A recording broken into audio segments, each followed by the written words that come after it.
Hi there Printox, so I just got these two spools from Eryone. They were so kind and sent them to me. This one is tri-color with gold, silver and copper, and this is dual color with gold and silver. And this one is with the tricolor and came like steampunk, something copper related, more than gold, but the color combination is super nice.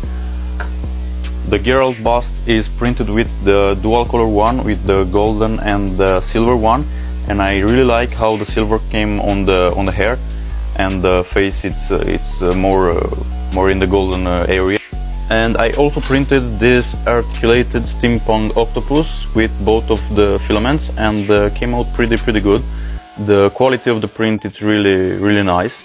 And with the purge material I printed this fidget toy. It looks super cool with the combination of steampunk-ish filament and the gold and silver one. Yeah, so thank you again everyone for sending me these two spools, and you have a link to my bio and a discount code if you wanna try it or if you want to use the affiliate link. So see you on the next video. Bye.